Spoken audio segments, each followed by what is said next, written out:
couteau, des coups de chevron dans le visage, un meurtre qui est quand même particulièrement violent. C'est pas 18 ans, c'est 30. Pourquoi est-ce qu'on lui donne 18 ans? C'est 30 ans, parce que il y a discussion avec le président de la cour d'assises, dont tous les gens qui ont suivi le procès mal à l'aise, disent qu'il était très à charge, et les jurés. Et d'ailleurs, il y a eu des jurés qui ont témoigné plus tard et qui ont été condamnés parce qu'ils ne doivent pas témoigner. Les jurés ne sont pas censés parler et dévoiler le secret du délibéré, qui ont dit qu'il y avait eu une pression du président sur eux vraiment pour faire condamner Omar Haddad. La condamnation d'Omar Haddad, elle n'était pas écrite dans le dossier. Hein. Le dossier, il tenait quand même pas très très bien. Et donc, il y a eu cette espèce d'entre-deux, 18 ans. Voilà, soit on est coupable d'un meurtre, soit on n'est pas coupable. Mais si on est coupable avec préméditation, c'est 30 ans, quoi, minimum. Et l'espoir renaît pour Omar Haddad aujourd'hui, j'ai envie de dire, de ce qui l'a fait condamner, de cette fameuse inscription « Omar m'a tué ». Expliquez-nous précisément, pour nos téléspectateurs, simplement, cette histoire d'ADN.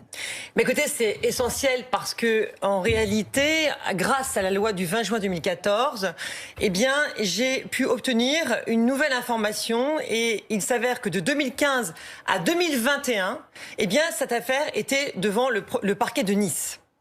Il y a eu des expertises qui ont été ordonnées, donc en 2015, grâce à M. Bedos, procureur de la République.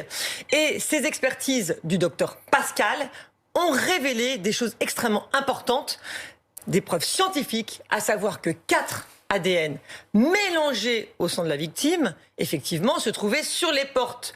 La porte de la chaufferie, la porte de la cave à vin. Les éléments essentiels, c'est quoi ? Ce sont particulièrement 2 ADN. Parce que vous savez que à l'époque, en 2002, malheureusement, mon confrère Vergès s'était essuyé un refus parce que, justement, la Cour de révision a indiqué que les ADN n'étaient pas datés et qu'en conséquence, on ne pouvait pas considérer, même si c'était nouveau, considérer que ces 2 ADN de l'époque retrouvés étaient suffisants pour constituer un doute sur la culpabilité du condamné. Ça veut dire qu'ils auraient pu être ajoutés après, qui n'étaient pas forcément liés au moment du drame. Écoutez, vous avez déjà entendu plein de fois, c'est de la pollution, ils ont été maniés, touchés, ces portes, etc. Jusqu'à présent, dont acte. Sauf que, là, regardez ce dessin que vous voyez sur l'image. Eh bien, ça, c'est la porte de la chaufferie. La porte de la chaufferie est là, voilà. Eh bien, sur cette porte de la chaufferie, vous avez un ADN particulièrement qui m'intéresse, qui apparaît à 35 reprises, soit en mélange, soit seul, sur les traces. Omar m'a tué. Pour résumer, maître, cet ADN, il est mêlé au sang de Madame Marchal. C'est-à-dire qu'il a séché dans le sang de Madame Marchal, donc il est mélangé au moment du meurtre. Exactement. Et surtout sur les écritures. C'est en ça, effectivement, que j'ai soulevé devant la Cour de révision ce problème, parce qu'en fait, c'est sur l'écriture, sur O, M, T, R. Si vous voulez, c'est très important. À 35 reprises ? À 35 reprises, le même ADN. Donc on ne peut plus parler à ce moment-là d'ADN de pollution. Et d'ailleurs, les experts que j'ai interrogés ont bien dit que c'était fondamental. Je reprends les termes d'experts. Qu'est-ce qui aurait pu se passer ? Pardon Philippe, qu'est-ce qui aurait pu se passer ? De quoi ? Qu'est-ce qui aurait pu se passer ? Est-ce que c'est quelqu'un qui a...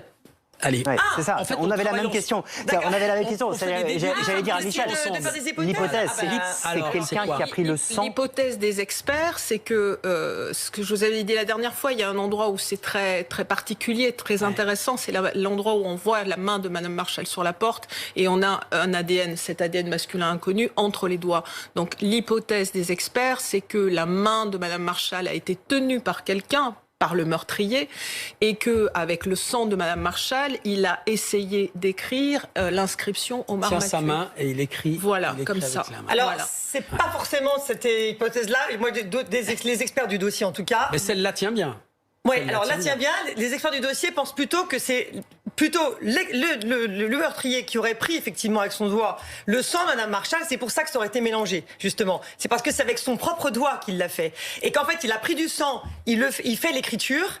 Et au départ, on voit uniquement le sang de Madame Marchal. Et après, il apparaît en mélange, parce qu'il y a moins de sang. Il en reprend, et parce qu'on voit des reprises, effectivement, dans les écritures. Quand il y a plus de sang, il peut déposer les cellules épithéliales de sa peau.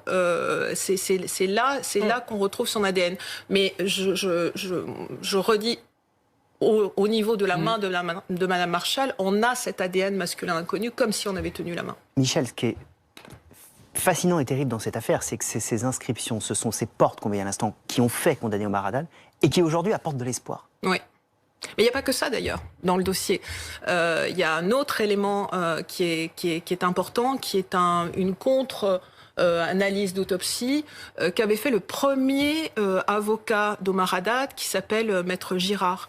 Maître Girard, à l'époque, après le meurtre de Mme Marshall, quand il rentre dans le dossier, il voudrait faire une contre-autopsie. Et c'est pas possible puisque le corps de Mme Marshall a été incinéré quelques jours après.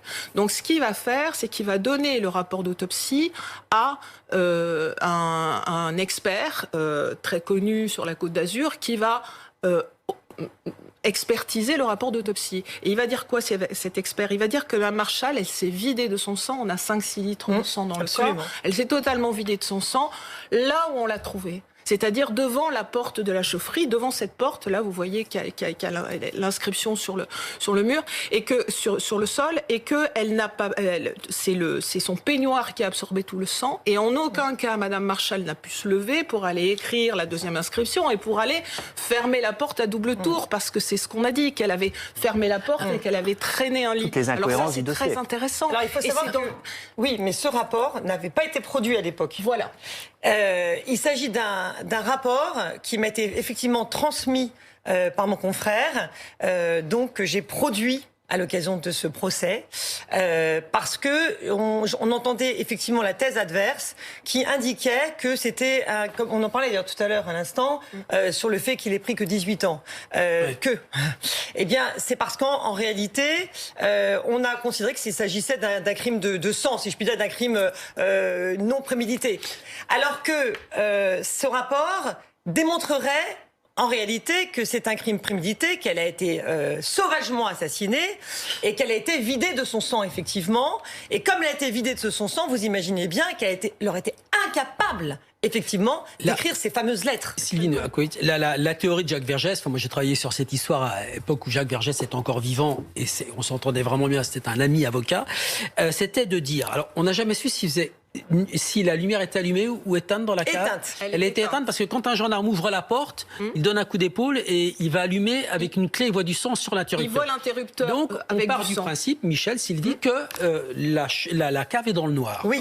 Donc ça veut dire que si elle écrit elle-même, elle va rechercher du sang sur son propre corps. Voilà. Son doigt, c'est pas un crayon de papier qui est écrit comme ça. Il faut qu'elle retourne chercher du sang. Vous avez vu dans le noir, Sylvie. Donc elle est dans le noir. Elle fait tout ça dans le noir. Jacques Vergès m'a fait une démonstration un jour dans sa salle de bain avec du dentifrice, en me disant, dans le noir, je reprends du sang, et j'écris. Donc je fais le O dans le noir, je reprends du sang sur moi, je fais le M, il n'est pas aligné, je fais le A et je reprends éventuellement du sang pour faire la barre du A qui pue dans le A, alors que là, même si l'inscription elle n'est pas droite, elle est quand même alignée.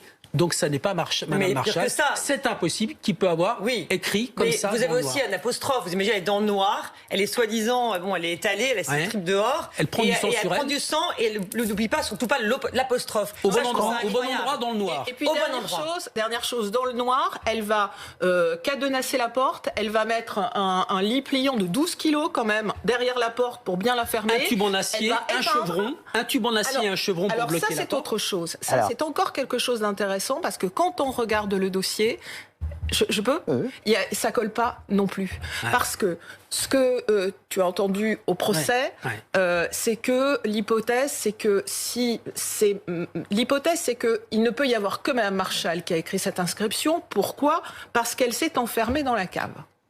Quand les gendarmes arrivent, ils se rendent compte qu'il y a tout un bins pour fermer cette porte, et ils disent au procès qu'il y a un chevron, le chevron qui a défoncé le crâne de Mme Marshall, une barre de fer et un lit pliant de 12 kilos. Et donc ils disent, quand on a trouvé, la barre de fer, elle était sous la porte, elle était sur le chevron et il y avait le lit pliant.